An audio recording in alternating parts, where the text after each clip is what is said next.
Welcome to the Trader, a Traitors podcast. My name's Matthew. I'm a writer working in TV development, and I am a 100% faithful fan of the multi-award winning hit TV competition series, The Traitors. This podcast features deep dives into every episode of the show, as well as interviews with contestants. And this is season 7 of the podcast, dedicated to series 2 of The Traitors UK. On every edition of The Trader, I'll be joined by a special co-host who'll help me break down an episode of the TV programme, hopefully have some laughs, and maybe even betray me. First up today is a return of our segment on Traitors news and updates. This is TT News.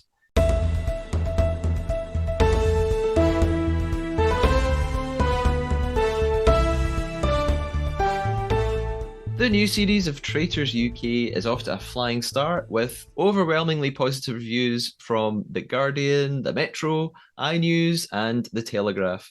And overnight viewing figures suggested 3.1 million viewers tuned into the debut episode on BBC One, which is the second highest broadcast viewing figure for an episode, just behind last season's finale. These figures will likely increase much further, though, with catch-up viewers from iPlayer.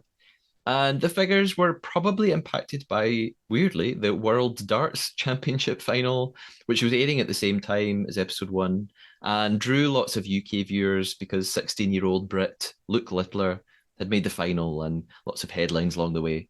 So some bad timing for the Traitors there, but well done, Luke, I guess. What's more, the second episode continued with 2.5 million viewers, which was an 18% audience share, and an increase of 500,000 compared to the equivalent episode in Series 1. No doubt BBC and Studio Lambert will be pretty happy with these numbers, as well as all of the mentions and memes of the show trending all over social media. Next up, again, I'm loath to report on this, but Uncloaked, the BBC's new official visual podcast, begins airing on Friday night on BBC Two. The show will be presented by comedian Ed Gamble and will feature brief interviews with banished and murdered contestants. We'll also get to see the reactions upon finding out the identity of the traitors. In fact, on the BBC's social media right now, you can already see a preview clip of Sonia and Aubrey opening a secret revealing envelope together in the castle. If you listen to the audio-only version on BBC Sounds, you'll also be able to hear a slightly extended version of the visual version on BBC Two. However, as my co-host and I have mentioned on the podcast recently, keep in mind that Uncloaked will be fairly biased in various ways and probably won't really delve into controversial areas or give a really unfiltered, honest opinion about what's actually happening in the show, which is why listening to The Trader is truly the best way to feed your love of the traitors and listen to a real discussion about what's going on. Finally, the BBC have launched an online Traitors game. Jamie Dodds at BBC Entertainment says, the game offers fans of the Traitors the chance to immerse themselves in the world of the show and play along with all the betrayals, mind games, and manipulations of this epic new series. It's a great way for people at home to see if they can think like a traitor. The game will launch on Friday night after episode 3 has aired on UK TV, and it's a point-building game based on players' predictions about murders and banishments, as well as your ability to answer questions along the course of the series. I'm kind of more excited about this than the Uncloaked podcast. There, I said it. And I think it could be fun for Trader listeners to play along together and compare points. Not that I'm competitive or anything. My co-host today then is David Bloomberg.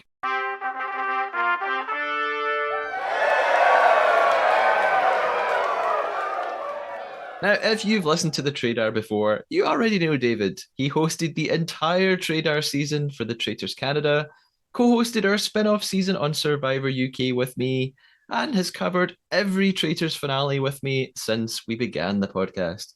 He's basically part of the furniture. And I feel like David should really introduce himself. David, who are you? Apparently, I'm a couch. That's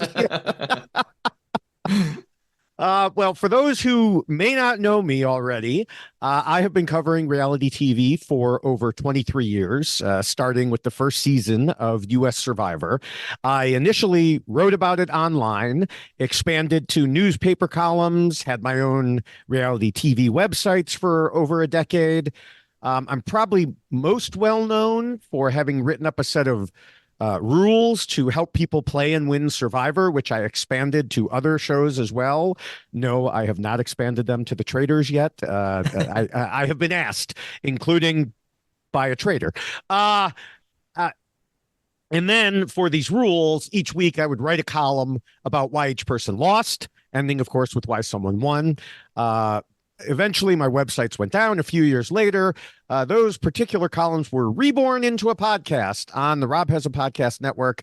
And I've now done those for over 8 years on US Survivor, as well as expanding to US Big Brother for a few years too.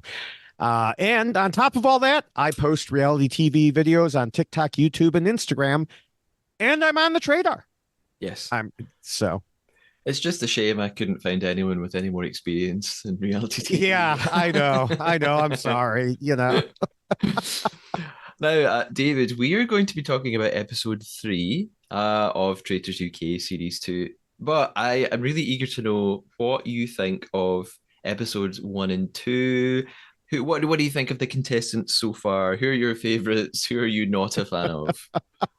Well, you can guess who I'm the most not a fan of. I'm I actually kind know. of surprised you didn't mention it. But yeah, coming into this episode, uh, my thoughts were that, of the first two, of course, we have another self-proclaimed psychic. This one saying she was trained in it, Yes. which I'm sure involved very rigorous A levels. Now, do I even know what I'm saying there? No, I don't actually know what A levels are. I hear it all the time on British shows, but I don't know what they are. Also, we don't really have A levels in Scotland, but it's Oh, like SATs, I guess, in okay. America. Yeah. So I probably misused it then. But you get the picture. And she even said she would, quote, hopefully be getting a lot of help from the spirit world. Yeah, I'm sure she will be getting exactly as much help as all the other quote unquote psychics on the previous series. Um, and the funny thing is, the spirit world apparently steered her wrong at the first roundtable as she voted Anthony. Yeah. Now, she does, up to this point, appear to have the power of invisibility, because I think in the first two episodes, all we saw was her introduction and that incorrect vote. Uh, Anyone else you're not enjoying so far? Well, it's not a matter of not enjoying. But um, Diane should be held up as the perfect example of how not Of to what play the not to game. do. Yes. Yeah. Yeah. Starting from insisting to Harry that he was nervous at the, I don't know, traitor designation ceremony, to just generally being so strident in how she has dealt with everyone. I've seen some people on social media just loving her because she is this way. And that's fine. You can love her character, but she's just not a good player. Yeah. Yeah, Twitter is all over Diane Yeah. as this sort of really funny figure to watch, but it seems to have completely bypassed her that every night the traitors choose someone to get rid of. Stop Yes. making yourself that person. So she just doesn't seem to be taking that in. Yeah, and not to mention the other players, as we'll talk about. Um, Now, uh, I did also, so that's for the players at this point. I mean, obviously, in terms of those I really like Paul. Everybody really likes Paul. Paul is going to be elected the next prime minister. Um, I like Harry. I like Ash. And so, I like all the traders really. And up till this point, they've been, doing pretty well. So other than that, there's some other people mixed in that, we'll talk about more as we go along. I did want to say I like the way, and I know you discussed this already, but I like the way the Shield is being done. Yeah, And I think we probably at some point talked about how this was the way I wanted it to be. A choice like it is on the mole. You either go for the shield or you go for the money. And I always say, go for the shield because you can't win the money if you're murdered. yeah, It's like at one point Claudia said, it's your money or your life. Yeah, except it's not your money till you win the game. yeah, Now, when I say that, though, that, go for the shield, in this, the way they've set it up, it's often so obvious. You have to take into account how others view what you're doing because you also can't win the money if you piss everyone else off and are banished. yes, this is true. So there is a balance there. It's not quite as black and white as I would normally say because it is just so obvious in this case. Now, you will be happy to know on another topic that I have grown to appreciate Claudia's hosting more and more. Uh, Yay! Previously I was like, yeah, she's fine, but I don't know about this. I don't know about that.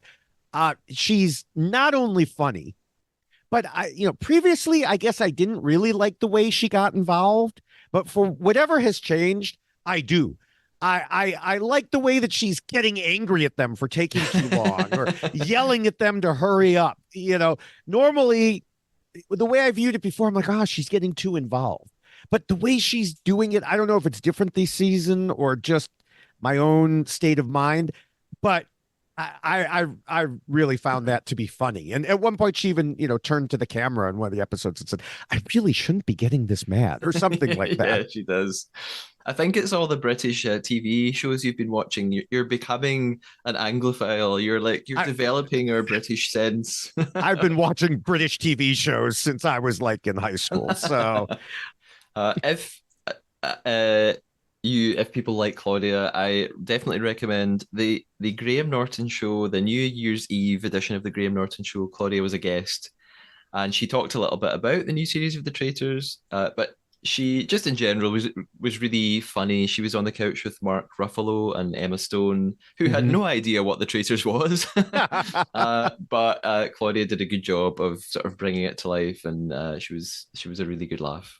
So Okay. Now, one more thing I just wanted to say. I'm enjoying these cover versions of the various appropriate older rock songs. yeah, yeah. Um, Who Can It Be Now, as Claudia knocked on the door of the fourth traitor, particularly made me laugh. Uh, I used to have that as my ringtone for unknown callers. Um, but I don't know. It seems more in place here than it was when they did similar things on Survivor UK. Yeah. Yeah, I've seen a lot of that on social media. People really enjoying the soundtrack choices. So it seems to be very popular. Mhm. I'm going to backtrack a little bit to something you said. You said you like Paul. I like Paul too. And you said, oh, everyone likes Paul. I think a lot of people don't like Paul. Chris, who was my co-host on the previous episode, not a fan of Paul at all. And I've seen some social media comments. People are finding him quite worrying, like quite sort of threatening. The the phrase psychopathic tendencies might have been used by Chris. I mean, I that's like probably why Paul. I like him. That's an advantage in a game like this. Well, that's what I think. I think Yeah. he's just he wants to win the game, and he's going to be ruthless, and that doesn't really bother me. Before we move on then and talk about episode three, we're going to get ready for our own game that we should be playing. Again, for newer listeners, we are playing a game called The Trader Traitor.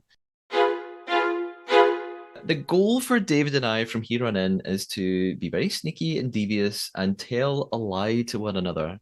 The lie has to be a fabrication or a made up fact. It can be big or small, elaborate or simple. It could be about the traitors, could be about ourselves, could be about anything. For example, David could tell me that in episode three, he noticed Diane quickly change her vote on the slate right before she flipped it over. However, David's lie can't be a fake opinion, like saying he thinks the banishment room table is really ugly when actually he thinks it's beautiful. At the end of the episode, I we can, have to. I can, I solemnly swear I have no recollection of what it looks like. So yeah. It's stunning. Uh, at the end of the episode, we'll then put our traitor hunting skills to the test and decide what we thought the other person's lie was. David, we should be like veterans of this Oh game yeah. at this point, which doesn't mean I've become any good at it, but I do know how it works. Are you ready to betray me? Oh, I'm ready. Excellent. In that case, our game, The Trade Our Traitor, begins from this moment on. And it's time for us to talk about episode 3 of the Traitors UK Series 2.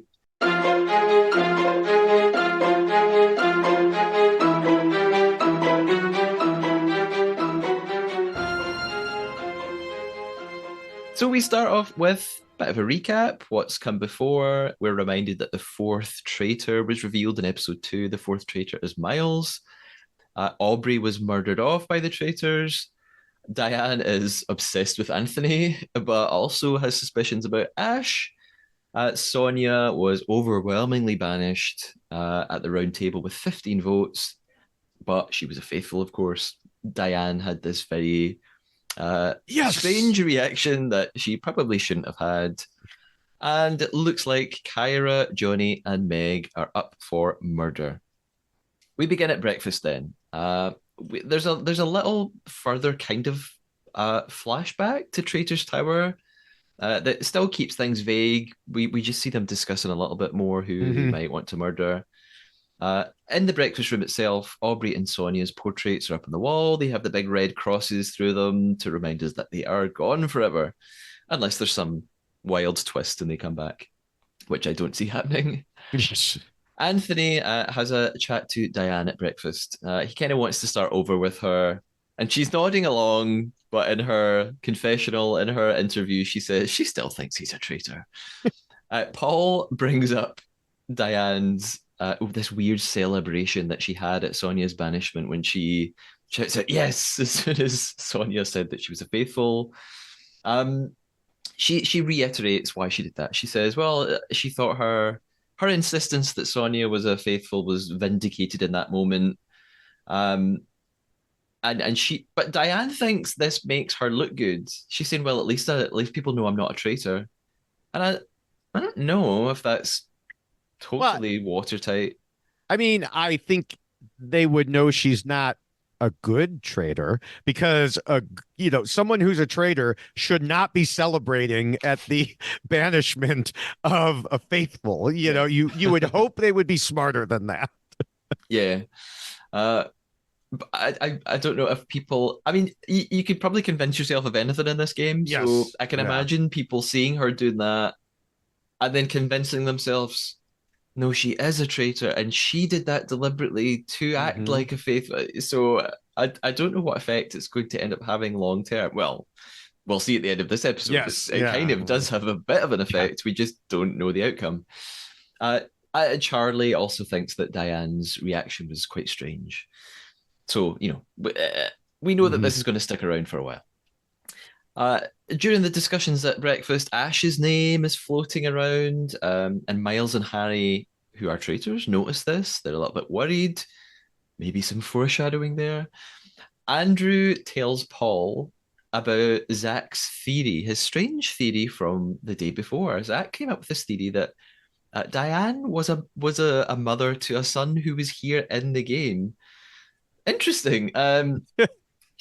Zach thinks that Paul is the son of Diane, which at this point seems wild. However, we'll see what happens as the episode goes on. I have a question for you, David.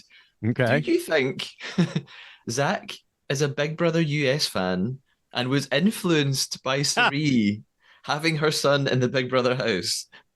I mean, I guess this was recorded when Big Brother US had already started. Yeah, I was trying to match up the timelines because I think they filmed in October. Yeah, it could be. Plus was it okay, you're going to have to help me out here. What it was the UK series that had a boyfriend girlfriend last Yeah, time, right? that's right. Alex and So they Tom. already had a twist like this. Yeah, yeah. So it's smart to think of it, and they both have red hair, so that's obvious. Well, Even though Diane dyes her hair red, yes, but still. that's the trivial matter. Yeah. Yeah. So we are down to the final three people to arrive. It's Johnny, Ash, and Meg appear, and that means that Kyra is gone. Kyra has been Hmm. murdered. We get a little flashback to her, or we get a flashback to the traitors discussing why they murdered her, and it is what they said at the end of the last episode. They think she's too commandeering and therefore maybe quite persuasive, and they don't like persuasive people. Yeah, I have two things. One, for the people walking into breakfast, Yes. I like having several people be the last in Yeah. instead of one because it divides the attention a bit. So we don't have a repeat that we saw in the Traders Canada with Melissa B being the last to come in solo and having to act sad and surprised while literally everyone is staring at her. Yeah.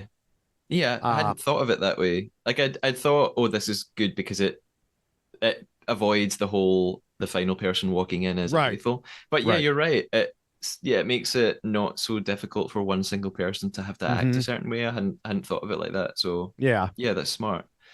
And Um, then and then as far as Kyra, I mean, I was originally going to mention my thoughts on Kyra at the beginning, but then I had written them up beforehand, and then when I saw she was murdered, I was like, oh, I'll just talk about them now.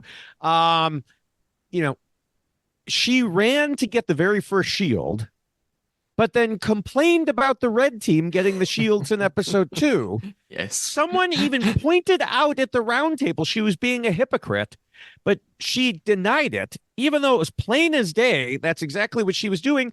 And worse, because she used up valuable time to get her shield, while the bird watchers literally didn't use up any time. Yeah.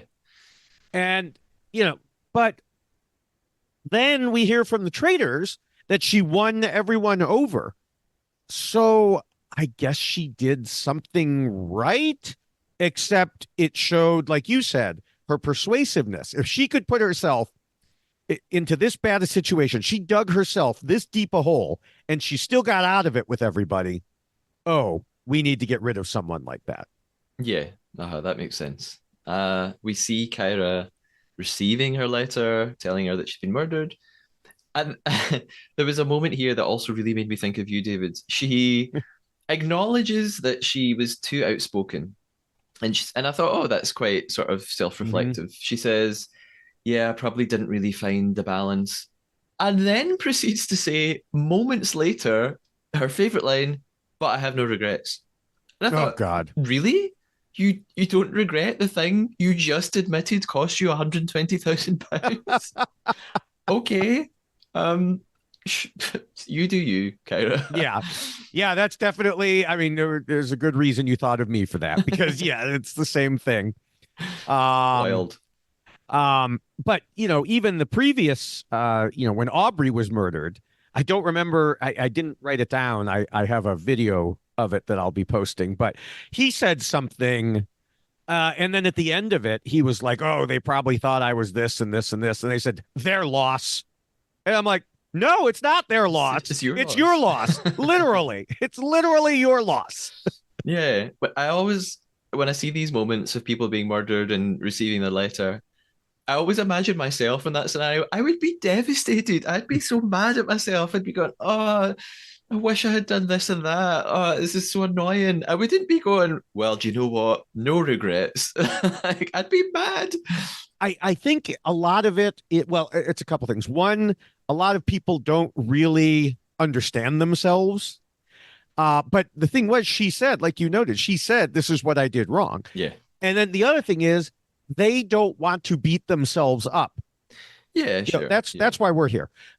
So they just have to tell themselves, well, I played it how I played it, no regrets. And that way they can just set it all aside, or at least they're telling themselves to set it all aside and move forward with life. Yeah. Yeah, I guess there's a psychological sort of ego aspect to it. Right. That makes sense. Still Yeah. wrong, but yes, it's So back at breakfast then, Claudia gives them a little bit of a clue about the mission today. she says that I really hope you won't be clutching at straws, and she informs them that they're going to have to split into three teams, two sixes and a seven. So before we get to the post breakfast thing, I did want to say one other thing. I expected the Traitors to go for Johnny because they talked about wanting shock and awe. So did I. And yeah, I mean, they were right in saying nobody is ever going to banish him. He's popular. He's a veteran. He was injured in war. All these things. And don't get me wrong, I think he's great. But in a game like this, great needs to go. And I think they're just putting off the inevitable at this point. Yeah, I thought the same thing in the episode 2 recap. This is what I predicted. My prediction was that they were going to murder Johnny. Mm-hmm. So because and I think Harry even finished episode 2 by saying, "Yeah, this is going to be a real shock. This is going to cause chaos in Yeah. the game." But then they murdered Kyra, and I thought, "Oh, okay, that's not that shocking." So yeah. In the house, then after breakfast, we see the players discussing what's happened. Charlotte is gutted that Kyra's gone, but recognizes that or thinks that Kyra was seen as a threat to the traitors. I guess she was. I guess that, well, Mm-hmm. that's what they thought. And even if she actually wasn't, that's what they Right. thought. Harry, I think, is doing a great job of playing the sort of naive young kid. I mean, he Mm-hmm. is young, he's 22, but he's very deliberately trying to appear, um, you know, young and gullible and like he doesn't really know what's going on. So I'm quite impressed with Harry. Yeah, he's playing the Matthew from Survivor UK role. Yeah, absolutely. And Charlie has completely bought this hook, line, and sinker. It's this moment between Charlie. So Charlie says something like, "Oh, he's definitely a faithful" or something like that. Mm-hmm. It very much reminds me of Hannah and Wilf from series one. So Wilf was a traitor, and Hannah was adamant throughout the series that Wilf was her number one most trusted person, and there was no doubt in her mind that he was a faithful. So it just sort of brought that back to me. Tracy, then your favorite Tracy,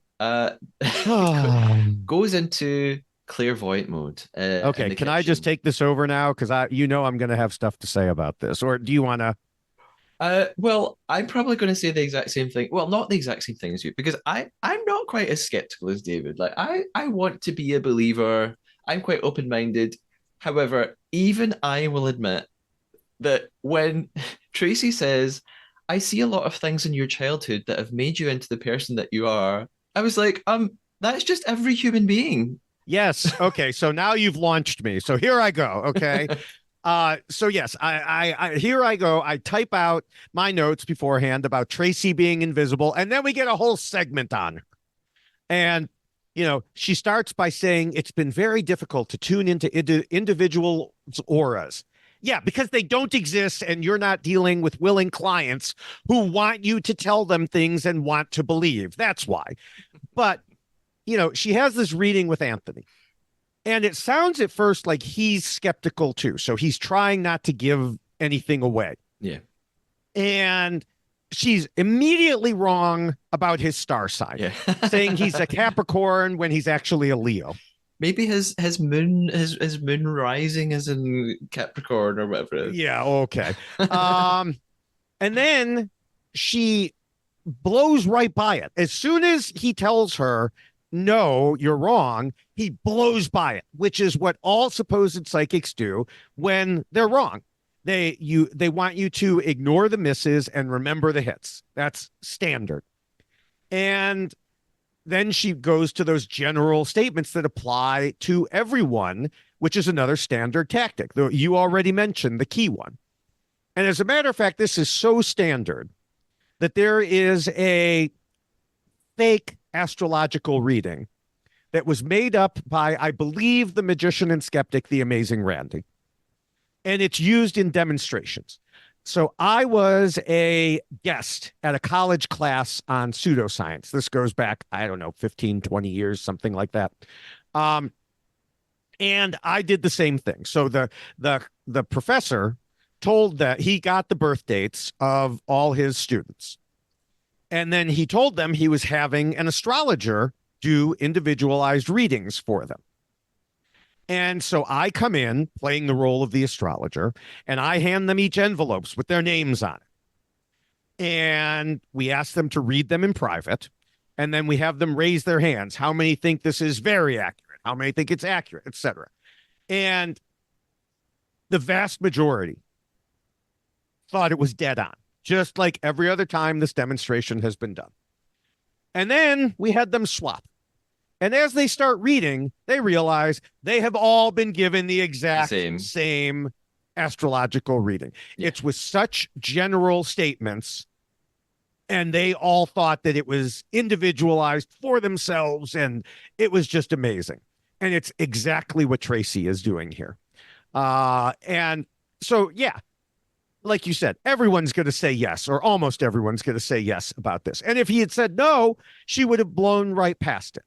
It's like the standard line of, I see someone whose name begins with J and is part of your life. That fits just about everyone. And so many, many years ago, there was a local psychic in big quotation marks, who a number of my coworkers were going to see. And they started talking about it. And that J line was one of the ones they were talking about. And I couldn't stop myself. I poked my head in the cubicle and I was like, if they know it begins with J, why not just give you the name? Because you're giving them the name. And I mean, I'm guessing J is like everyone knows a John. Like a John, a Jack, a Jake, a Joe, I mean, a Jeff. So yeah, and my coworker was not happy at all. And then a few years later, different coworker, but the psychic had died. And I asked another coworker who frequently went to see her if she knew of people with appointments later in the year. And she said yes. And I was like, huh, you would think the appointment book should have been empty after that day. Maybe I was going to try and defend the psychic, but I won't. It's fruitless. I'm not going to get anywhere. But yes, so it's yeah. I mean, this was all very, very standard stuff that you can find any cold reader, anyone like that. So it was just interesting to see it play out and acting like this meant anything. But yes, so they're okay. End of rant. Thank you. I knew that you would have a lot to say there. It was nice of them to hold it till episode 3 for me. Exactly. They knew. Again, I'm not as skeptical as David, but even I thought, oh come on, give it something better than this, Tracy. Like, and maybe she did. Maybe there was a whole part of this reading that was mind blowing. They just chose not to show it in the edit for some reason. I don't know. They wanted to protect. They wanted to hide the reading, hide her true power. That's what they wanted to do. So after Anthony's reading, in quotation marks, Paul chats to Diane, and Paul tells her, "Oh, Zach's got this theory that you're my mum." He uses a weird choice of phrase because he says to her, "That's spooky." And for a second, when he said "that's spooky," I thought he was going to then say, "That's spooky because you are my mum." Yeah. So I don't know why he said it was spooky. I think he just meant, isn't that kind of like weird? Or I don't know why he said that. Paul then goes on and he tells Johnny and Brian about it too. And then we cut to this sort of confessional. We've got this main interview with Diane. And Diane talks about Paul and says, "Oh, isn't it funny? I mean, as if he could be my son." She says he's way too tall and has the wrong color. He's 3 times my size, is what he said. Yeah, and has the wrong color hair. And I thought, okay, I mean, sometimes sons are taller than their mothers. Yes, and don't have the same color hair. But I mean, both. Yeah. Both of my kids are taller than me, and certainly my wife. I thought that's not the reason that he's not your son. But then comes the bombshell of the Yes. episode, and she reveals Paul isn't my son, but Ross is. So Zach weirdly was kind of right that there was a mother-son relationship. Like I don't know. Is this maybe Zach is the real psychic? Oh, there we go. Zach psychically picked up, and the auras of the people around him that there was a mother, some spirit told him I there's a mean, mother-son here. Zach can't even pick up what people are directly telling him to his face. So I don't think he's picking up hidden meanings and things. That's true. Zach can't pick up when he's being really annoying and offensive, and people are Yeah. telling him to shut up. So, Yeah.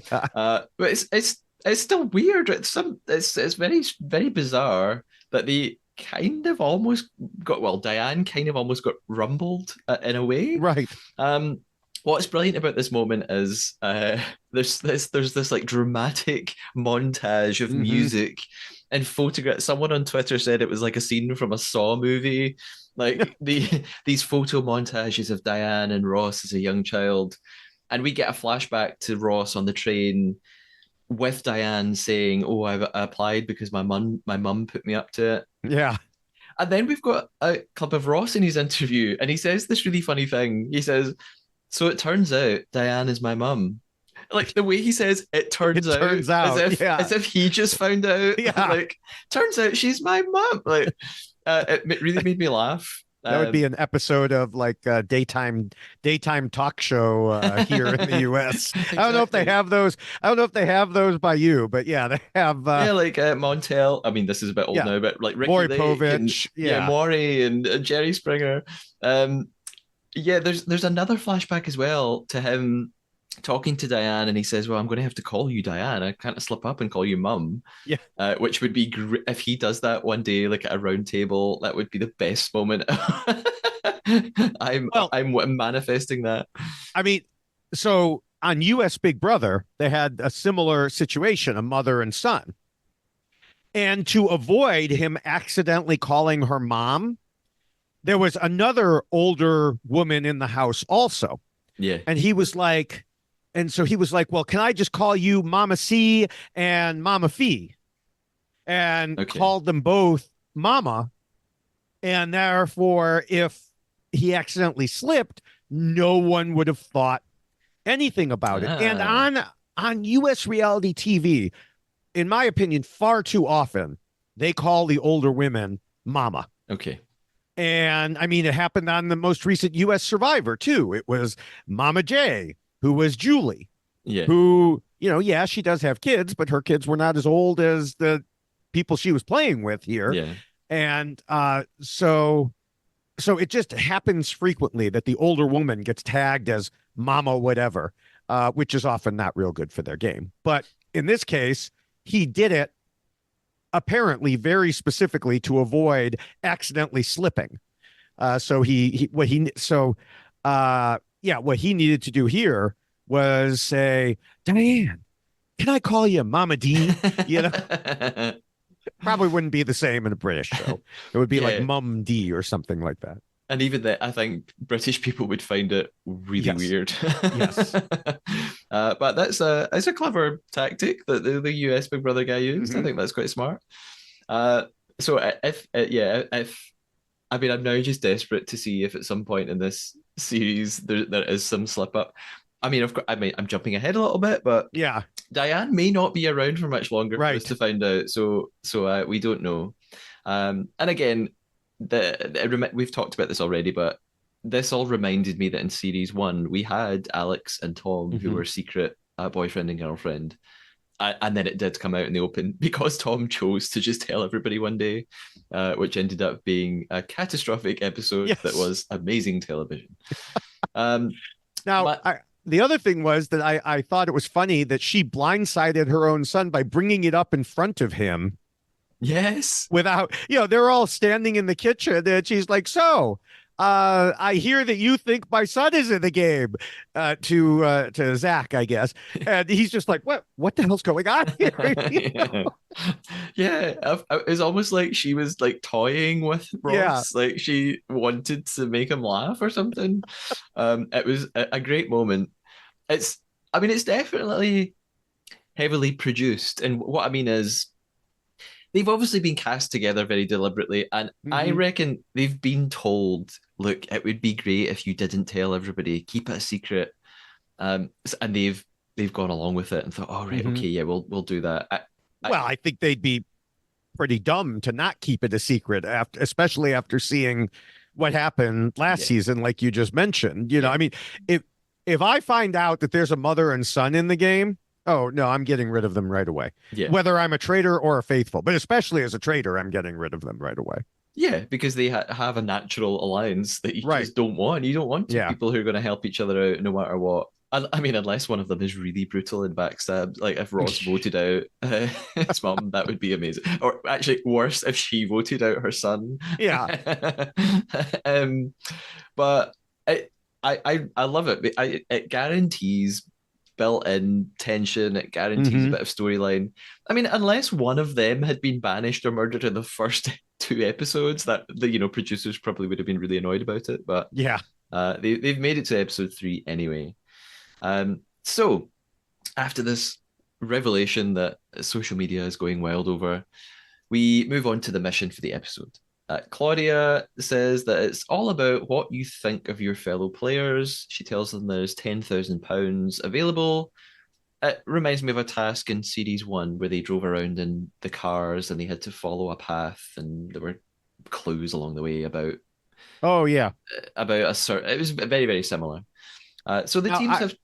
before we do this, I just want to say when I saw how they were dressed for this mission in their flannels, I thought it was going to be lumberjack related somehow, and I thought I was getting ready to sing some Monty Python here. No, that's just what we wear to go outside. Uh, so the teams have to follow paths in the grounds of the castle. There are questions along the way and scarecrows that hold keys that lead on to the next clues and so on. And there are some shields on offer along the way. Apparently, they only have 20 minutes to do this. Again, I don't believe the time limits on these tasks. I just don't believe they did this in 20 minutes. So they have to answer questions, things like who is most likely to believe a conspiracy theory. Apparently, the answer here is Zach.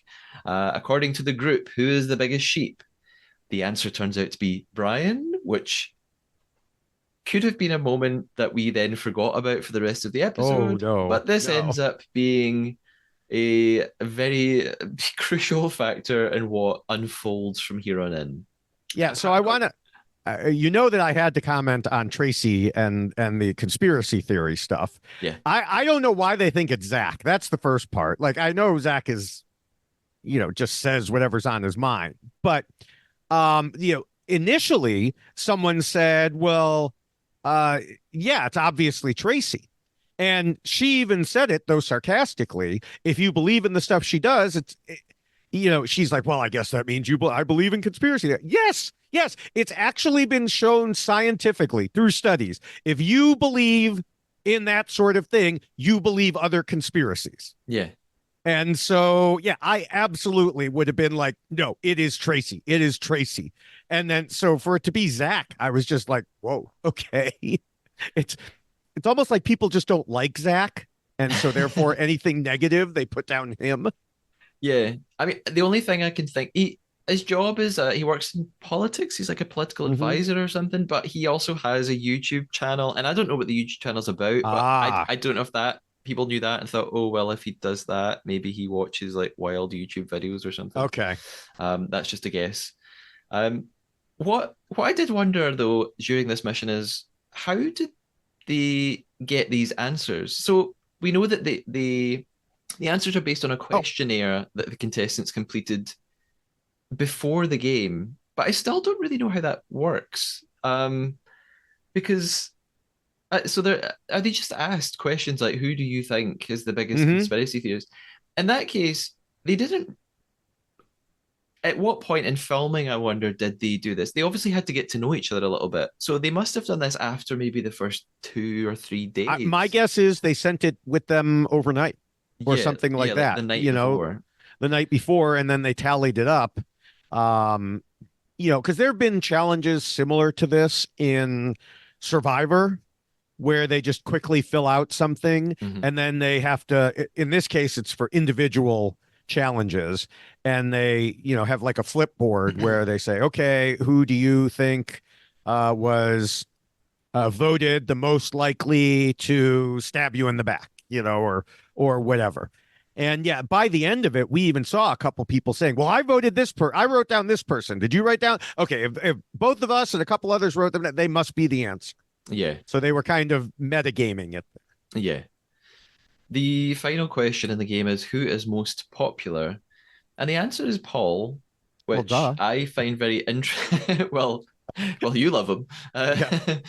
I, I find this very interesting, and I'm jumping ahead a little bit here, but so Brian was voted the biggest sheep, and Hmm. he later on in banishment becomes really upset about this and bothered by it. I think being voted the biggest sheep in this game is not a bad thing.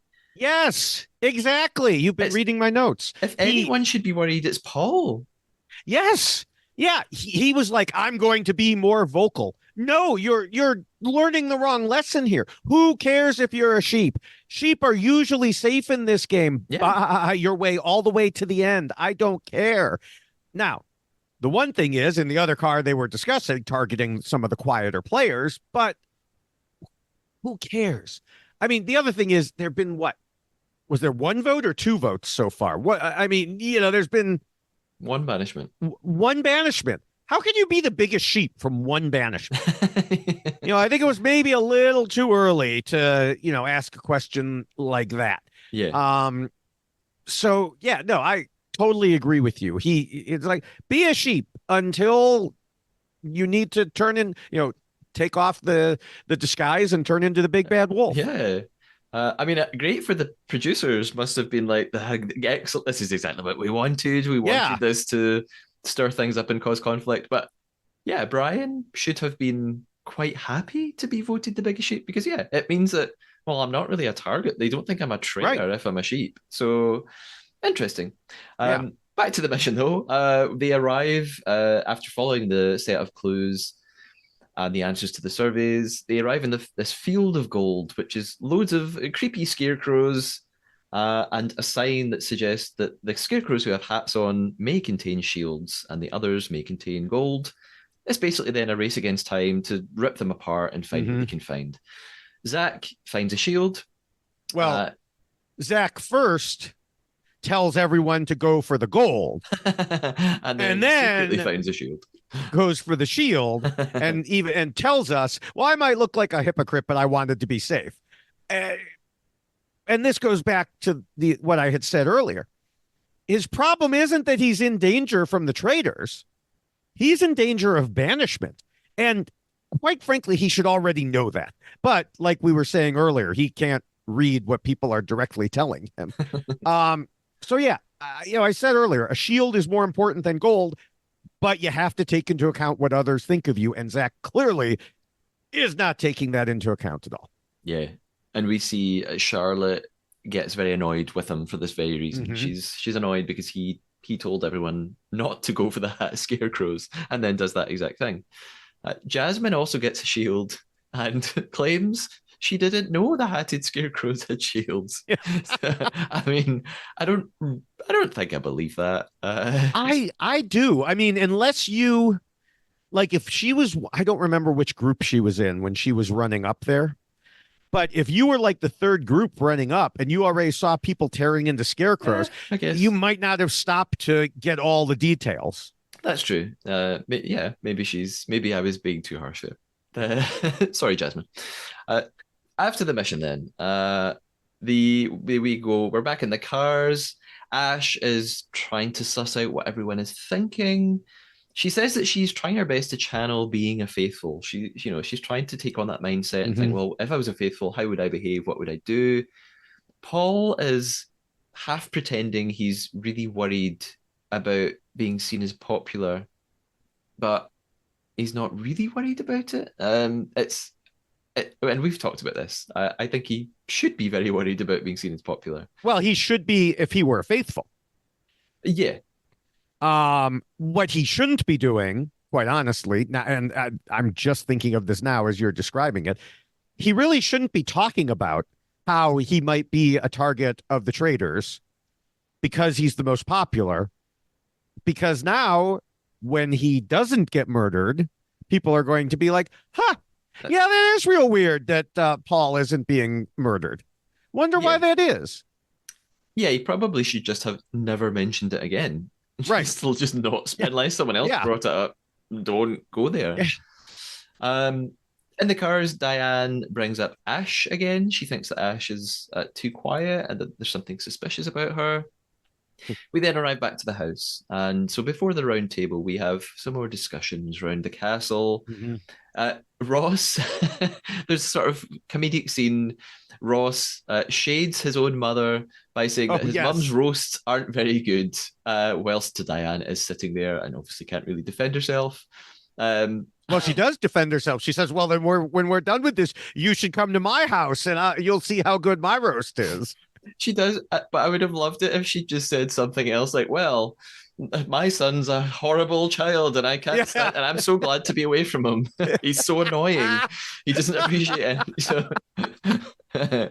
my son stinks."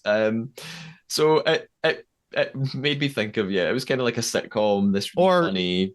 yeah, or she could have said, you know, this is going to be on TV. I bet your mother will not appreciate hearing that. Yeah, yeah. Uh, Paul is lavishing Zach with praise in the kitchen, which is a bit weird. And Charlotte, I guess Charlotte's not a fan. She finds Zach rude. She didn't like what he did in the mission.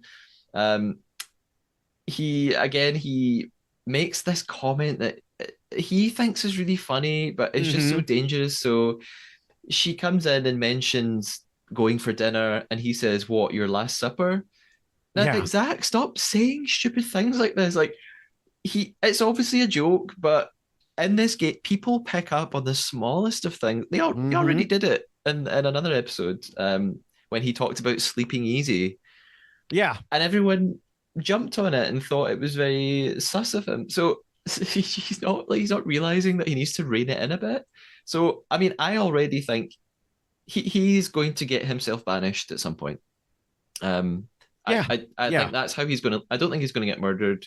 He's someone who's going to get banished. Yeah. Why would you? Why would, if you're a traitor, don't bother to go after him. Yeah. You know, and this is a guy who works in politics. In politics, well, okay. I was about to say you can't go around making stupid statements like that too. But you know, I'm in the US and clearly you can say, Say what you want. do, or anything you want and it won't matter. So yeah, I'm not going to sit here and defend the US political system. So never mind.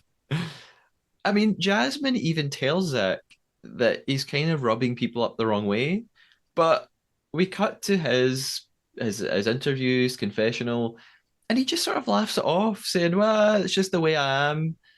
And I don't understand why he's being so cavalier when there is a lot of money at Hmm. stake. I don't know what he's doing here.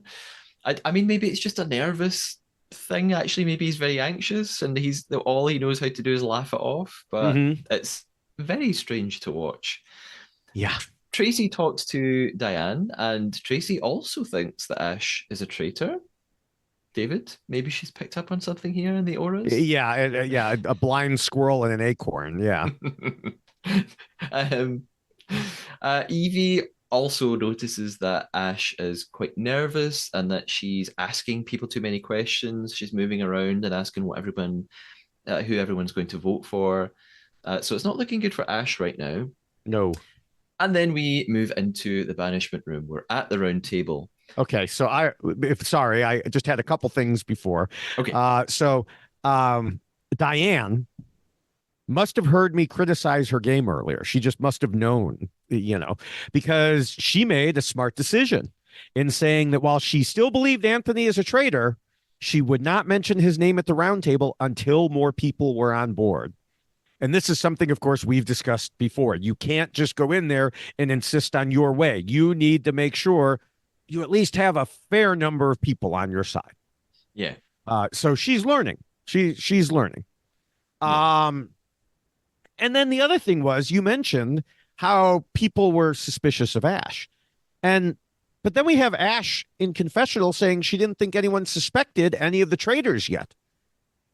She had been told in the Traitors turret the night before that her name had in fact already come up.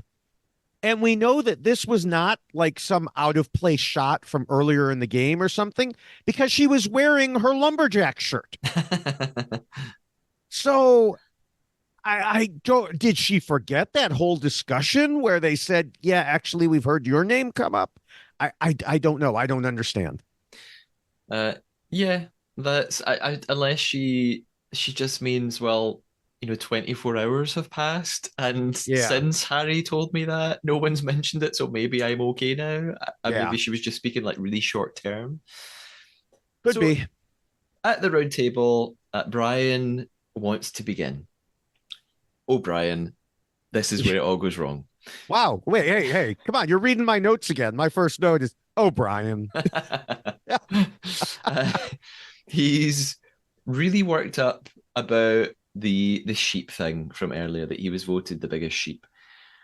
I don't think anyone but him actually cares about it, but No. he very awkwardly tries to defend himself, and I even got the impression he looked quite emotional, like he was personally upset about it, which is fine. You can be personally upset about it, but it's got nothing to do with the game. It just all strikes me as very, very strange and awkward. Um, Zach speaks next. He says, he says, we don't have to go. He says this weird thing. We don't have facts to go on like last night. And I think, Zach, last night you banished the faithful. You didn't have any facts to go on then either. What are you talking about? And he thinks, you know what, tonight we're all just going to have to go on gut feelings. And I just thought, well, it's not really different to last night, but okay. Uh, and going on gut feelings is also probably just not a great way. Just don't know what that means Yeah. something different to everybody around this table. So okay, fine. Uh, Charlotte thinks that Zach is using the shield, the fact that he went for the shield. She thinks that he's doing this to disguise the fact that actually he is a traitor, and he's pretending to be a faithful by wanting the shield, which it makes sense. It's a good Mm-hmm. theory. Harry adds to this by saying that Zach is really winding people up and making silly comments that are quite annoying. Miles pitches into here, and he says, yeah, Zach, your energy isn't matching everybody else's. I think what they mean is we're all anxious and worried because we're faithful, even though Harry and Miles are not faithful. Right. And they're Right. trying to imply, Zach, you're so calm and you're making these jokes. That's probably because you're a traitor and you don't Mm-hmm. need to worry about being. I think that's what the implication is. Uh, Jasmine then spotlights Brian, and she says, you're being so anxious and jittery. So I just think Brian has dug his own grave here. So if he hadn't And he started keeps off, digging. yeah, it just gets worse and worse. So I think if Brian hadn't spoken at the start, no one would have mentioned the fact that he's No. voted the biggest. No one cares about that. But because he brought it up so awkwardly, Jasmine is now saying, like, why are you talking about that? You're acting very strangely. And Johnny pitches in as well. He says he's suspicious of Brian because he thinks Brian's become a lot more confident overnight. I think what he means is maybe confident isn't the right word, but vocal. Like he's Right. speaking a lot more. Which he told us he was going to do because he didn't like being seen as a sheep, which you and I both said was a bad idea. Yeah. So, yeah. um, Diane then she wants to defend her strange outburst yesterday when she jumped up and said yes Mm-hmm. when Sonny was banished. And Ross comes to his mum's aid, and he kind of tries to defend it as Mm-hmm. well. I have this moment when I'm watching it that I'm paranoid. Someone is going to start looking at both of them and go, "Hey, you two kind of look alike." Yeah. I mean, I'm sure nobody will, but Yeah. I don't know. Maybe Ross takes off his glasses and actually he does really look like his mum. Who knows? Um, Paul notices that big characters, as he calls them, big characters are leaving the game, like Sonia, Kyra, and Aubrey, and that maybe they need to look at more quiet people. And he then turns on. I think that's him trying to deflect from himself because he Well, was the right. most Right. popular. So he turns towards Jazz and he says, "Jazz, your energy has changed. As if it's as if there's a weight playing on you." And Diane asks Jazz if he wants to defend himself, and he basically says no. He just says like and doesn't do anything. Uh, Which I actually like the move in this case because so many times when people defend themselves, they're like, oh, look at how defensive they were. like They must be hiding something. Whereas yeah, his name had never come up before. Paul mentions it.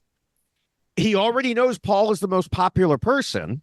If he gets into a debate with Paul, people are going to take Paul's side. yeah, that's So true. just say, okay, that's your opinion. I know what I am, and leave it.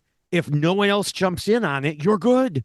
Yeah, that's a good point. I feel like it's a situation in the Traitors where there's kind of no it's kind of Right. there's no right way to do it. Like you said, sometimes you can be accused of something. You can be accused of being a traitor, and you don't say anything, and people are like, "Oh well, didn't even defend yourself. You haven't Mm-hmm. said you're a faithful." Uh, and then on the other hand, people can defend themselves too much, and people are like, "Hey, they were so defensive. That means they're." Yeah. I guess what you said is maybe Jazz just has to judge, well, who are the two people talking to me right now? One of them's Paul, and Paul's Mm-hmm. really popular, so I don't want to get into an argument with him. And Diane's also quite wild. So Yeah. maybe I don't really need to defend myself against her because she's already quite loudmouthed, and Yeah. maybe people aren't really paying attention to what Diane says. So maybe it is wise for him to just sit this one out. Ross looks to Meg because she's also seems like quite a quiet character so far. So quiet that when you said Meg, I was like, Meg. And then I Who's remembered. So Meg? yeah. Yeah. She just sort of vaguely says, Ross basically says, you're very quiet, and she vaguely says that she's not that confident, and she just has no idea who the traitors are, so that's why she hasn't been speaking. Mm-hmm. Um, okay, I don't think this is that wise in this case. I don't know. I sort of thought she maybe should have said something a bit more convincing than that.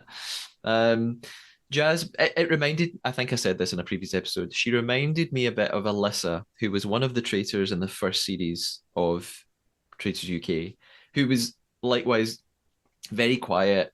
And as a traitor, her technique was to just be very quiet and not Mm-hmm. really respond when people spoke to her. And I don't want to do spoilers, but it just didn't go very well for Alyssa. So it reminded me of that when Meg didn't really say anything here. Jasmine points out that she says, so I think she says to Meg, "Well, this is a bit useless to the faithful." She's like, "If you don't know who the traitors are and you don't want to talk about it, like you're not really helping us," which is true. I get even Yeah. if you don't know who the traitors are, you've got to say something. You've got to look like you're part of the team. So I understand what Jasmine means here. Tracy then focuses on Ash. Tracy, your favorite. She says Ash is talking to too many people and asking who they all think are the traitors, and then it's kind of that's all there is to that. And things take a weird turn at this point. It feels like the Claudia's about to bring things to a close Yes. because Brian we the camera shots don't show us it that clearly, but the way that Brian behaves is he seems to notice that Claudia has like stood in a particular position or is Right. literally about to speak, and he jumps in to interrupt her. And there is a very quick shot of that looks like Claudia is Mm-hmm. about to speak and then stops. And he gives this weird speech and he says, I just want to jump in and I'm going to be selfish for a moment. I want to ask who's not going to vote for me, and there's shots, various reaction shots of other people like, what does he mean? Why is he asking this? He's clearly incredibly nervous and anxious, even though he said he wasn't anxious, but he is. Um, Yeah. and then he says, I've got no idea what to write down. And Andrew asks, well, what's your question got to do with what you're going to write down? Like, why are you asking who's not voting? How is that going to help you decide? It's all very weird. He Mm-hmm. clearly did interrupt Claudia because everyone is having quite an extreme reaction to it, and we don't. get the chance for it to go much further because Claudia then does stop things and the votes begin. Yeah, and this is the thing. So, first of all, he was not a target. Then he overreacts to the whole sheep thing. So he opens the round table. Everybody then moves past it, targeting, it looks like everything is leaning towards Ash. At least that's what it looked like to us. Yeah.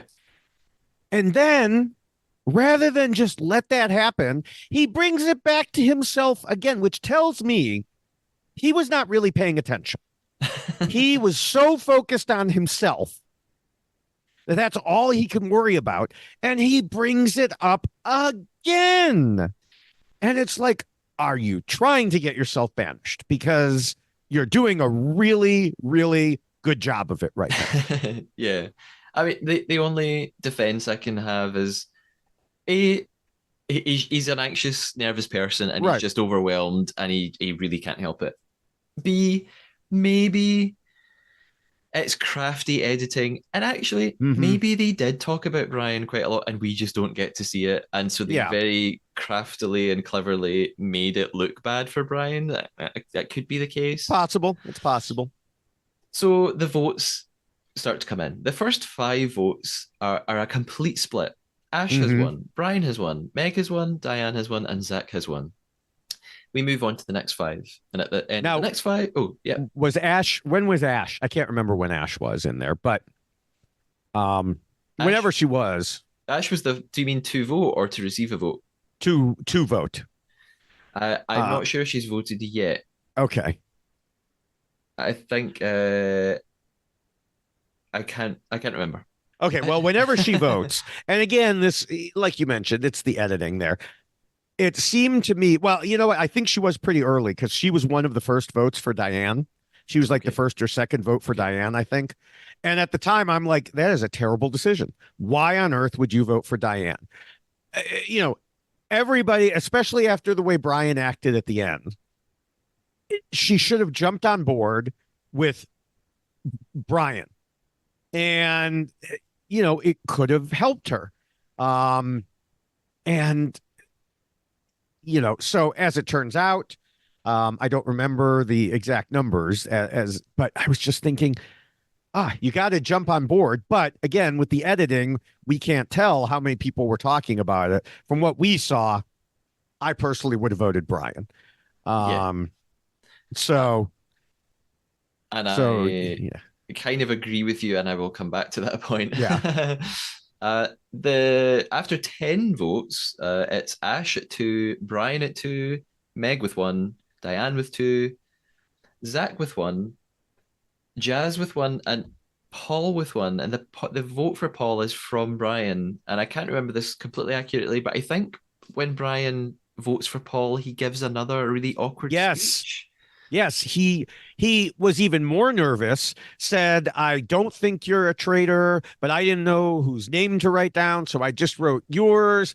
And it's just, and then whoever Which voted after him, was it Charlotte after him? again, I've written down who received votes and not who did the voting. Okay, I feel like it was Charlotte after him. I can't Okay. remember for sure. And she's just like, what the hell was that about? I mean, just like, you know, she was like, I don't know what just Oh, happened you're here. right. Charlotte is sitting to his left, so I think you're right. Yes. Yeah. And then and then also I do want to comment on Paul's vote for Jazz. Yeah. Because why? I know he mentioned Jazz's name, but why are you throwing out that random vote when you know you're going to be the only one and your fellow traitor is here struggling? Yeah. Unless it's because when Paul mentioned Jazz, Diane had also jumped in and said, "Yeah, Jazz, why aren't you going to defend yourself?" Maybe in the edit, maybe there was Mm-hmm. more discussion at that point of I other people guess. saying, "Yeah, Yeah. yeah, this is so." It could be. Um, what's kind of ironic is that Brian's vote is actually for a traitor. He's the only one that Yes. does vote for Yeah. Paul. Um, even though he says, "Oh, I don't think Mm-hmm. you're a traitor." No, Brian, he is. You're right. And this is the moment, even though we've not finished with all the votes, it was when Brian voted for Paul that and gave his Hmm. next awkward speech. I thought here he's just signed his own death warrant. Nothing to do with him being voted as a sheep, and all to do with him completely buckling under the Right. pressure. Right. Um, Um, and then I think it was, like I said, I think it was Charlotte when she was talking because she voted for Anthony, I believe. And then Anthony spoke up. Like he started to give some sort of retort. And oh yes, Claudia you're right. Claudia silenced him, which I Yeah. thought was great. I'm like, yeah, lay down the law, Claudia. Yes, I made a note of that too. And it was it was the last person to voted for Anthony. I Yeah. think that's the first time she's ever had to sort of step in like this, but it was great. It really added to the tension of the atmosphere. Yeah, I think probably when people are voting, they're the only ones who are allowed to talk, Yeah, yeah, which is why Charlotte was able to comment on Ross's, not Ross, yeah. Brian. Brian's vote Yeah, because she came right after him. yeah, But otherwise, like people couldn't randomly talk about what he had sure. just done. So when the final votes come in, we have four for Ash, four for Brian, and four for Diane, and a few others. Zach has three, but it means that there is a three-way tie, and Hmm. that's it's in the English-speaking versions anyway. That's the first time we've had a three-way tie. So what happens now is there is a final plea from the three. Claudia gives them the chance to speak again, give a little speech. Why shouldn't we banish you? And everyone then has to vote again for only one of these three people. The three people themselves don't get to Right, vote. right. Claudia And says, if yeah, yeah, I was just saying, it takes me back. If Ash had voted for Brian, this whole thing would have been over. yeah, um, If Paul had voted for Brian or Diane, yeah, this whole thing would have been over. yeah. Claudia also tells them that if there is another tie, your Hmm. fate will be decided by chance. So, and we don't know exactly how that plays out, but I mean, they might just roll a dice or something. But it answers a question that I've had for a long time Hmm. about what happens in the face of an unbreakable tie in this show. I I guess that they would send everyone in the tie home, like all just send all three of them out or all two of them or whatever. But no, I guess they do just randomly pick somebody. Yeah, and that's, I think we've talked about this on one other podcast or another that we've done, but in Survivor, you go to rocks. Yeah, yeah. You draw rocks. And that's I know we've talked about it because I mentioned my podcast partner on the other podcast. That's how she went home. There was an Okay. unbreakable tie and she drew the wrong colored rock. Oh, Uh, so, um, so yeah. So it may be just something as simple as, I mean, maybe it wouldn't be rocks per se, but something more traitor-like. But maybe they'll have a duel. But yeah, you're going to joust to the death. yes, whoever dies is out. Um, and so, yeah, it's interesting that, and the fact that she mentioned it also, and then jumping ahead to the way we ended, it's like, wow, that could actually be one of the results. Yeah, But yeah. So they've got this chance to give their little speeches. mhm. Ash goes first. She's very calm. I think too calm. She says that one of the accusations of Ash was that she's been too much of a social butterfly. She's been going around to Yeah, everybody and asking them what they think. but another accusation earlier, you mentioned it earlier in the show, was that she was too quiet. What? Yeah, How can you be talking to everyone and be too quiet at the same time? maybe she's Was she talking whispering too much? quietly. I mean, yeah, She's whispering to everyone. yeah, That's the I don't know. Um, she defends herself by saying, look, she just wants to get to know everyone. That's why she's going around all the different groups. And she says, if anything, this makes me more of a faithful than a traitor. Uh, I my impression was that maybe, yeah, she's too composed. I wonder if a hmm faithful might be more anxious and panicking than that. I don't know. Brian is next. Oh God, is my note here. He he says he didn't expect to crumble like this. Didn't expect to be in this position. He says it's hard not to take this personally. It's still incredibly awkward. And I know it's easy to Hmm. It's easy to say as a viewer, like we know he's a faithful. I still think though, even if I was in the game, I'd like to imagine. I think it's pretty clear he's not a traitor. I think it's pretty clear he's just a nervous wreck. Like I kind of don't think a traitor would have this much of a meltdown.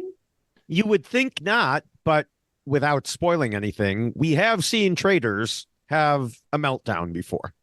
Now, Yeah. not maybe not this early in the game, more when the weight of the game has gotten to them. Yeah, that is. But Yes, thinking of series one, absolutely. Yeah, yeah, um, and I just think that he could be seen as being the type that we were talking about, the opposite of Jazz, super defensive. Like if I'm sitting there, I'm like, why is he keep bringing up this sheep thing? Why do you can't? You're not in his head, so you're sitting there like, I wasn't even paying attention to him. Why is he bringing this up? And why is he not only starting the round table, but ending the round table and then going on more and more? And it's just, it is so suspicious. yeah. Maybe I'm biased because he's a fellow Scot, Yeah. and I want him to stay. Uh, Diane is up next.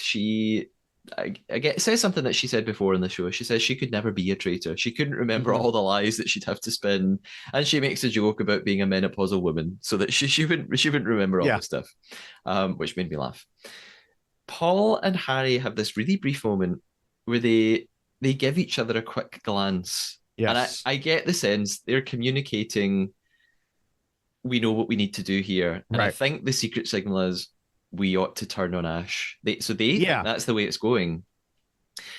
So Which is also a mistake. I mean, eh, not to jump too much ahead, but Harry said it was to protect the traitors, but it really wasn't because no matter how you look at it, if you don't vote for her, that's two votes, right? Both of you. So give them to somebody else. Leave her there as the target. true, I mean, yeah, if she's going to, even if people really are this suspicious of her, okay, they're suspicious of her, not you. You get rid of her, and now they could turn to you. yeah, yeah. What they could do is just vote for a faithful, see the faithful go, Hmm. and next week Ash will sort of else take care of itself. Everyone Right. will then be suspicious of it, so they would actually maybe be buying themselves an extra day. Um, I Yeah. And guess that, again, all sorry. I can Yeah. say is maybe it's just part of the editing. Maybe to them, actually, it was well, but then it was a tie. I was going to say maybe it Right. was really obvious to them that everyone was about to now vote for Ash, but it was a three-way tie, so it couldn't be If that anything, obvious. it seems like Brian made himself such a big target. Go ahead and join the crowd or what you might perceive as a crowd. Nobody is going to criticize anyone for voting Brian in this banishment. Yeah, yeah, Yes, there are certainly times when everybody's piling on someone and you just got to cut a fellow traitor. Okay, yeah. I totally understand that. This was not one of those times, and so it's it, by voting for her, either they're going to end up knocking her out, or maybe worse, if they don't, it's going to be a really awkward Traitor's Turret at the beginning of episode 4. Yes, which I secretly want. Yeah. uh, so the revote begins, and this time I have written down who voted for who. Meg votes for Diane. Evie votes for Ash. Charlotte votes for Brian. So three-way split already. Yeah. Next up is Paul, and Paul does what we know he's going to do. He Mm-hmm. votes for Ash. We cut to some interviews. Ash is really surprised at this. Paul says that she's performed poorly as a traitor. Um, And she has to pay the price or something like yeah. that. Yeah. It's like, what? Charlie's next. He votes for. Sorry, she. I've Mm-hmm. invented a new contestant. Yeah. Charlie votes for Diane, and Jazz votes for Brian. So we're now at two votes each. It's still a Mm-hmm. tie. On we go. Harry votes for Ash as well. So yes, that secret look that he gave Right. to Paul was that they were going to both turn on Ash. Zach votes for Diane. Johnny votes for Brian. Molly votes for Brian. Miles votes for Brian. Tracy and Andrew then vote for Ash. So now we're at Brian with 5 votes, Ash with 5 votes, and Diane only has three. The next 2 votes, Jasmine. Jasmine votes for Brian, and Ross votes for Ash. It would have been really funny again if Ross had voted for his mum. Yeah. So at this point, Diane's out the running. Diane, she's going to stay. It's Brian and Ash with 6 votes each. So we still have a tie between those Mm-hmm. two, and a deciding vote is to be cast by Anthony. I, I already know at this moment what's coming. I'm like, they're going to end it here. They're going to end on a Right. cliffhanger. Right. This is too good. They're not going to reveal. They're going to keep us Mm-hmm. waiting for next week in episode 4, and they do. The episode ends, and I just started writing in all capital letters here because I was so excited. So I've just written that it's genius TV, phenomenal editing, game construction, casting, just all comes together perfectly. And what's cool about the Traitors is they have the freedom to end episodes where they want. They don't Right. have to end by showing us every time who gets banished. So Mm-hmm. they can keep us waiting until next time if they want, and they do. And they did this in the first series. So I think polish that next BAFTA. They're going to win again. I just thought it was fantastic, and again, social media is all over it, loving the episode. I mean, the episode has it effectively ended here.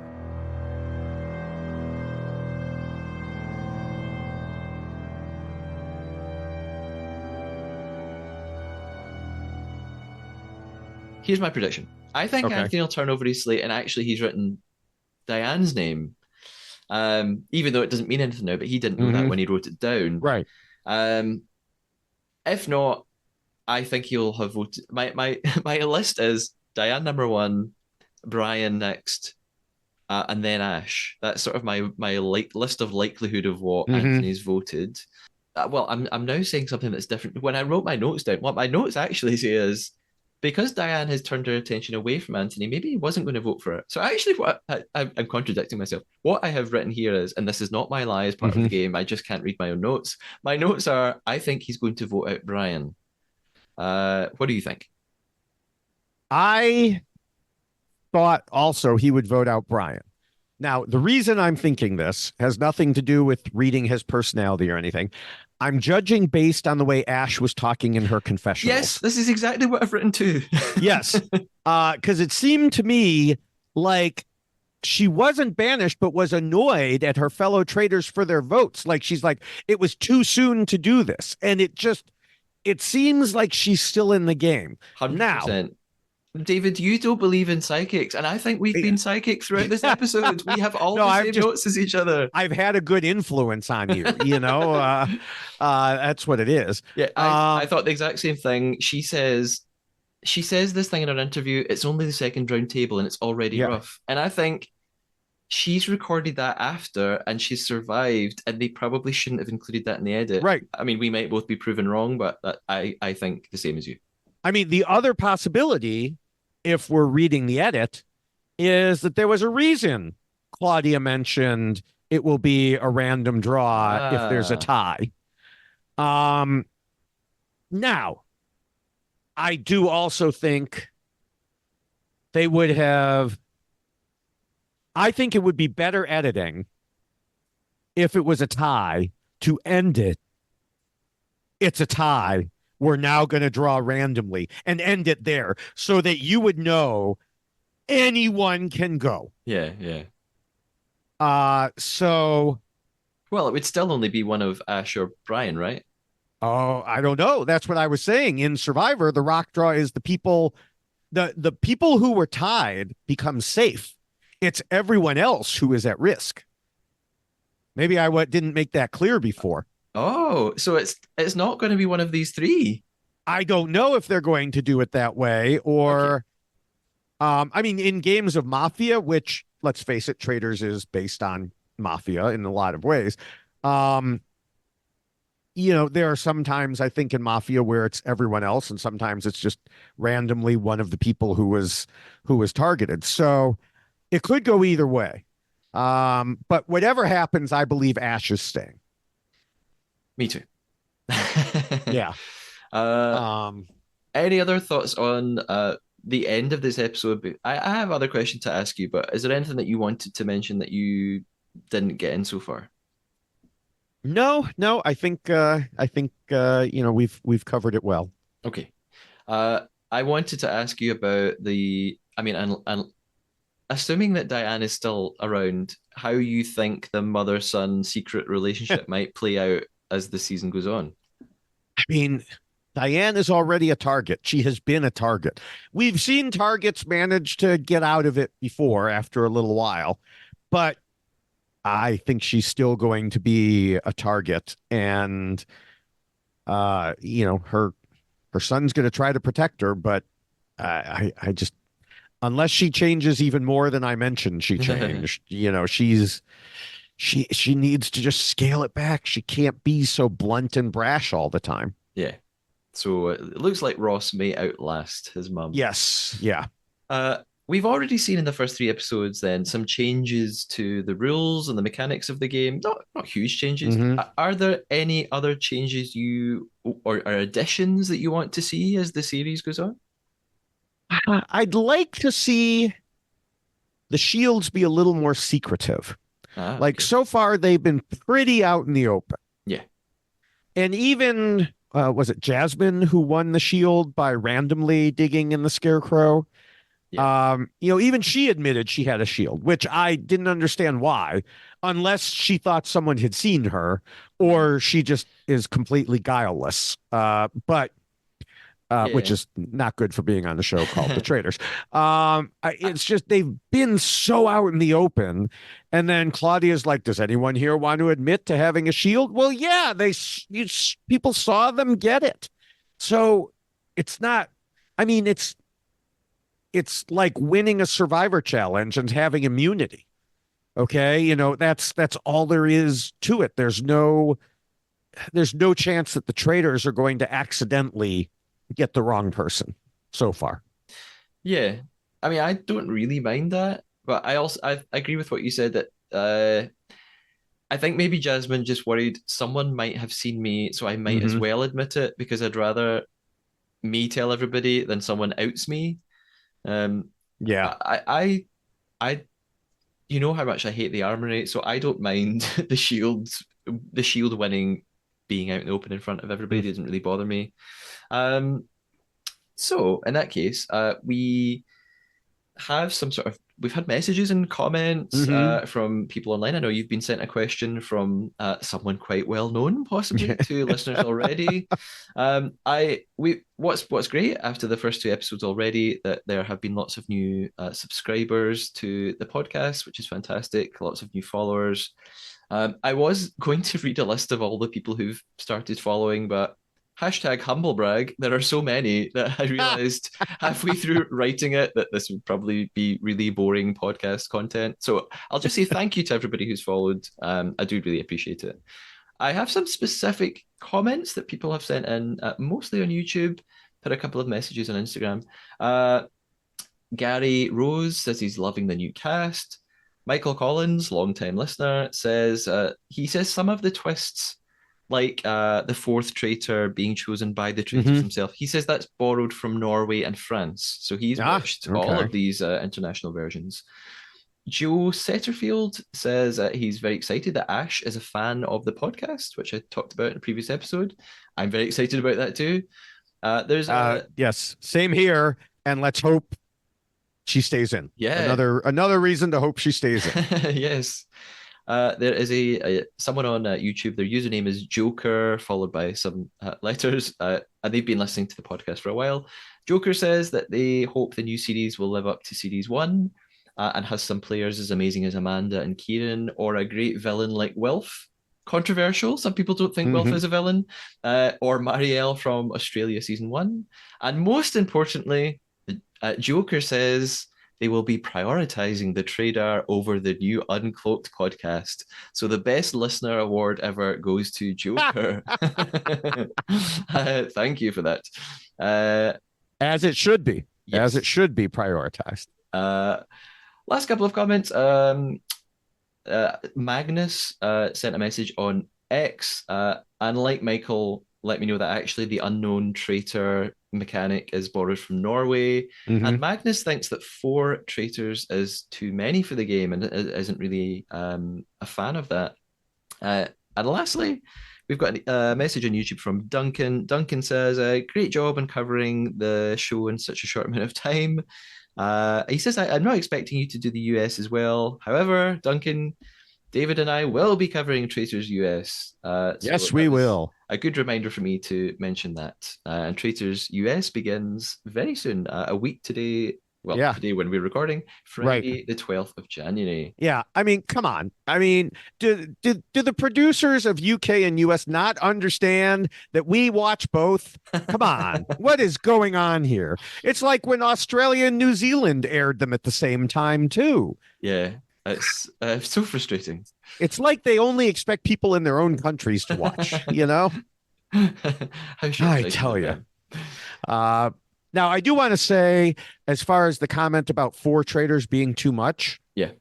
I think that one, they need to shake things up because, like, I think every English language speaking version has had 3 traders.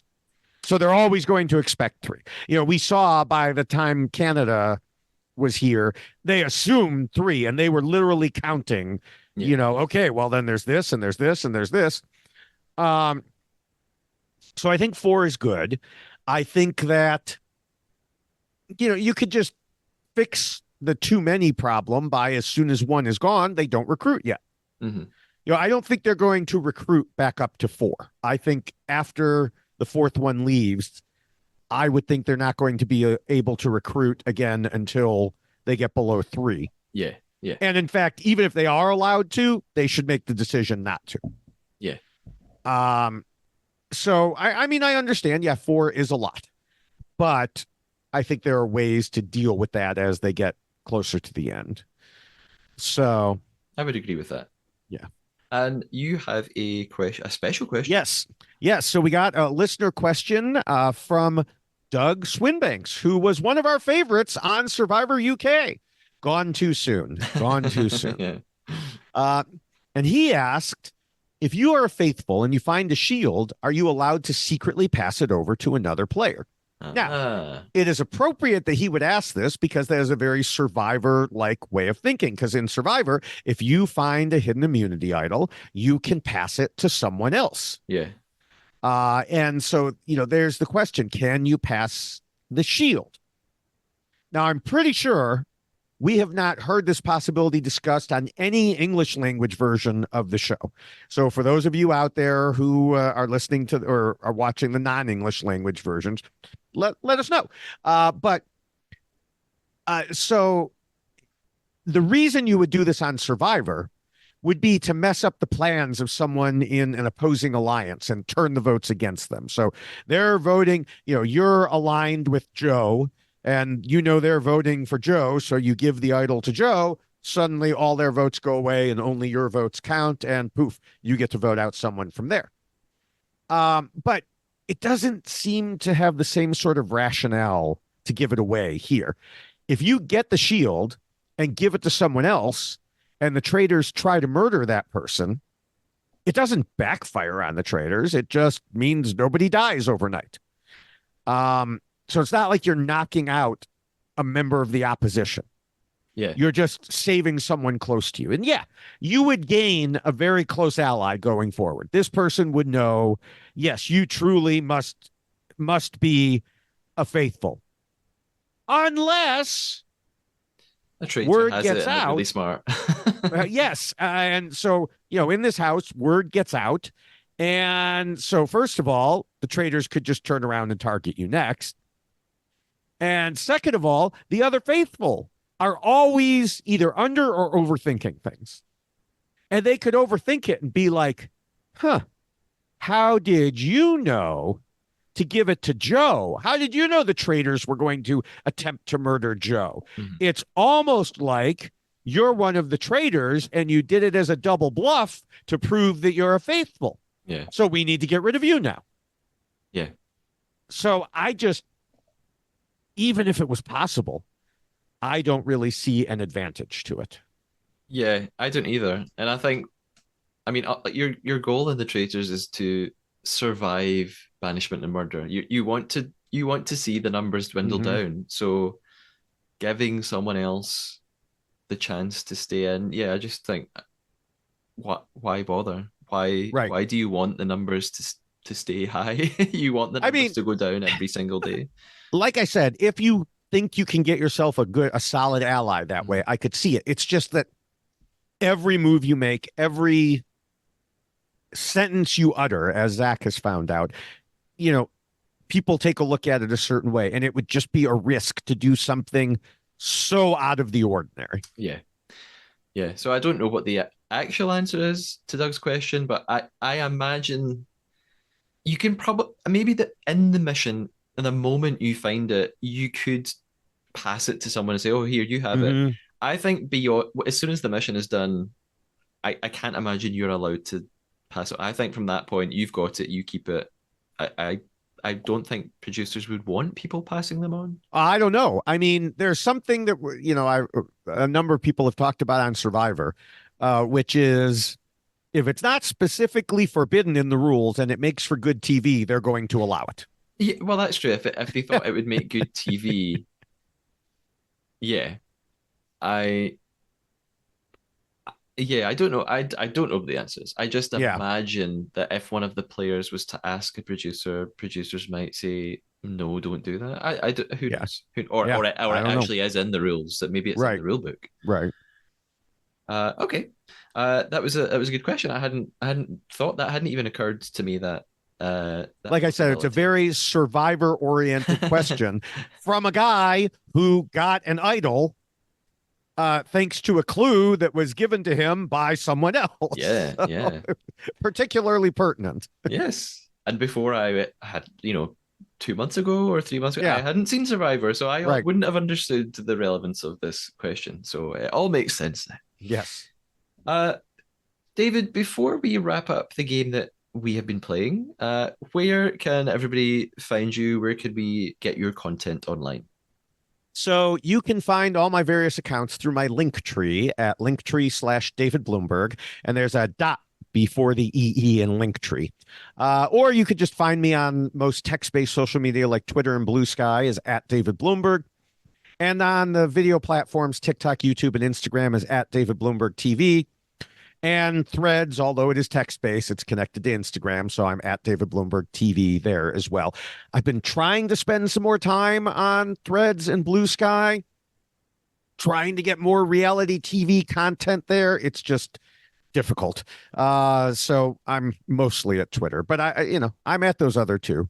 Um, Speaking of TikTok and YouTube and Instagram, we're coming out of the roughly 1 week reality TV off season. That's all we get, 1 week. And even so, I've still been posting at least one reality TV short video on all those sites each day. During the main seasons, I was able to post, three, four, maybe more, depending on how many shows there were. I'm, doing one. Still doing that. Lately, they've mostly been from the finale of U.S. Survivor. I finished with those videos just in time for UK Traitors to start, and so I've already begun. As we're recording this, I've already posted two videos from Traitors UK, and we'll also be posting some Survivor flashback videos from older seasons, and of course, Traitors US when that starts up as well. When you talk about all the different platforms that you're on, I am overwhelmed because I, the podcast has an X and an Instagram page and YouTube. That's it. And recently, I've been thinking maybe I should move on to tech. Maybe I should open a TikTok page for the podcast. And then I think, God, no, I have no time for that. And then you mentioned like Blue Sky. I don't even know what Blue Sky is. So maybe I Well, need do to kick remember it I up. am retired. So, this I have more time and that's one reason that I'm trying to spend more time keeping up a little bit on Threads and Blue Sky is because like Big Brother is over, US Big Brother and US Survivor is over. So that gives me a little bit more time Okay. to, look at the people I follow instead of just responding to other people.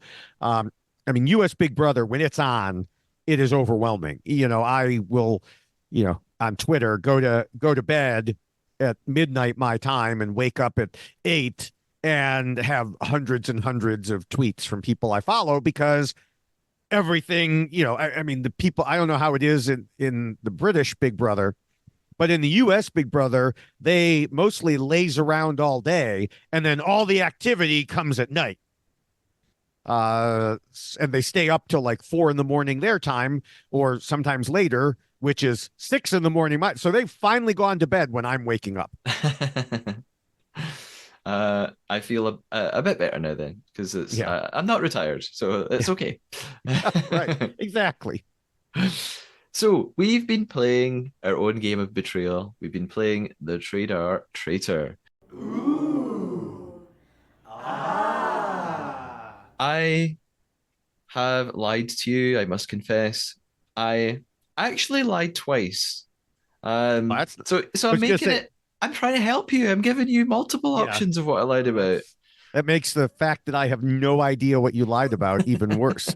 I, I, I don't think I said it while we were recording, but I said, "Oh, I have to get my pen and paper ready so that I can write down when I think your lie is, or more likely forget to write anything down because I forget that we're playing the game." And that is indeed what happened. I did not write anything down, so I will have to think about it. I'll give you some Yeah. time to think, and I'll guess Okay. yours in the meantime. Okay. I'm assuming you lied to me. Yes, I did. Okay, I've got a couple of guesses. Now, David, you have this habit on the podcast, a very sneaky habit of telling um and giving me anecdotes about things that have happened in your life. And most of the time, they're completely true. Sometimes I think that's where you sneak in your lie. But every time you tell one of these stories, it messes with my head. And I'm like, is this one of the lies? Or is this just too obvious? And this is not a lie at all. So, your story about the experiment with the horoscope readings could be something, and that might be the lie that actually you didn't do that at all. I've seen this experiment on video clips on social Hmm. media, and I'm wondering maybe David didn't do this at all. Maybe he just saw this in a documentary and he's pretending he did it. So it could be that, or it could be something else. I'm going to go with something totally different. I think all of that was true. I wonder if it's something to do with Big Brother US, and you were talking about I assume it was Serene or son, and you said Hmm. the son came up with this way to avoid being detected, and if he accidentally said mom, and you said he called her Mama C, and I think like Mama J, and I wonder if that's the thing you made up that wasn't the name of the other woman or something. Nope, it was Mama Fee. Mama J was in Survivor, and her name was Felicia or Felicia. So no, Uh, that was all true. And yes, it is true that I have these long anecdotes and I hope that you'll bite on them. And then sometimes I secretly sneak something in there. But this time I made a real tiny lie and I knew immediately that you hadn't caught it because you just blew by it. Because Anthony, when Tracy was questioning him and said, "You're a Capricorn." And I said, he said he was a Leo. No, he said he was an Aries. no. And I knew that I totally didn't pay attention to that. Oh, I'm so annoyed. So you've got the really big story over here, and then the really little tiny lie. Again, I said this on the last episode. I am getting worse at this game as this point. We're like 80 episodes in, and I'm terrible at it. Like I went through a little phase of being quite good, and it's all of my skills have gone. So, well done, I guess. Yeah. Any idea what I Oh might have lied to gosh. you about? I feel like you might have made up one of the comments. But I also feel like you wouldn't do that. So, but it's I mean, trying to think back over everything we discussed, it could be anything you slipped in anywhere. Could And be. that's probably what it is. But I'm just going to say you made up one of the comments. That is Not my lie. All of the Okay. comments were real. I told you two lies. And I told you two lies because I think you didn't hear the first one. And I Oh. thought, well, I'm gonna be fair. If you didn't hear me say it, I can't rely on that. Uh, the first lie was you were talking about sort of cold psychic readings and Hmm. experiments, and you said, oh, quite often someone claiming to be psychic will throw out the letter J because everybody Hmm. knows somebody with a J. And I very quickly said, hey, my dad's called John. And Oh, I my did dad, not hear that. You are okay, right. I did not hear that at all. my dad is not called John, but I thought you Okay. didn't hear it. So I thought I should do another lie. The second one you definitely did hear. I if this is accidentally true, I'm sorry. I Yeah. invented that Zach is a YouTuber, and that's why people thought he might be a conspiracy theorist. Oh, That's okay. uh maybe he is, but I I I made should have that caught that too. I should have caught that. up. Yeah. I just, I mean, I should have caught it for a couple reasons, not the least of which is I follow enough people on Twitter who would have said, I thought, oh, have you checked out his YouTube channel? Yeah, I just, now I do want to say, I'm going to give you, I'm going to just mention this here because I think it's, it's a plug for an account on YouTube that I am totally not associated with. But since we talked about it, there is an account called Psychics Explained. So I suggest that people check that out for other things. They talk about stings they've pulled on psychics, how psychics use not just cold reading, but hot reading. And by hot reading, it means actually like these are the people. I mean, these are the people who are much worse than the ones that we've seen just on these shows. Like obviously this is not Tracy's main job. She's does sonographs. These are the ones who go around and fill arenas and charge, lots of money and scam people. And and what they actually do is they find out who has bought tickets and they look them up on social media and then they get all their information and then they do an amazing reading and they don't have to rely on things like someone with a J or something in your childhood. And so people at this account, they have actually created fake social media accounts to bust these supposed psychics. And so yes, I would recommend that YouTube account. Okay. Did you share something from them on X? That's possible at Okay. some point. Sounds familiar. It's yeah, it's likely at some point that I did. Okay. Now, before I go, it's the third episode of the podcast season. I thought maybe this was a good time for me to mention my coffee page. That's Mm. ko-fi, because I put the podcast together, I research it, write it, record it, edit it, and deal with the distribution. I was going to say completely by myself, but actually, recently David's been doing a lot of that for me. So thank you, David. Sure. For this season, anyway, I've sort of taken the reins. That means I have to organize the guests and do the social media. And I really love the Traitors and I love the podcast, but it's not my actual job. And I'm doing this all for free. In fact, it's costing me money. And Hmm. sadly, the BBC are not funding me and paying me the salary of Ed Gamble to host it. I've had lots of generous donations so far, which is great. Thank you to everybody who's done that. No pressure on you to do it again. But even that actually hasn't recouped the podcast outgoings yet. So if you've been listening and you want me to keep it up, have a think about visiting coffee.com, so ko-fi.com/Matthew Keeley, and putting in a wee donation if you can. And it's not a subscription, it's like a one off thing that you can choose what you want to put in. A few pounds, few dollars, one of Claudia's gold doubloons, whatever you think a cup of tea or coffee or a year's Zoom Pro subscription would cost. Uh, and that link is in the episode description too. You can also keep up to date with the podcast on Instagram and YouTube at the Tradar Podcast or on X at the Tradar Pod, or you could email me at the Tradar Podcast at gmail.com. We'll be back next week with a new episode. Until then, stay faithful. David, thank you for joining me. Sure, and we'll be back. You and I will be back talking twice next week, at least twice. I'm not fully sure what we're doing for US next week yet, but We're gonna figure it out. multiple times next week, you and I will be talking. Yes. Bye bye. Bye.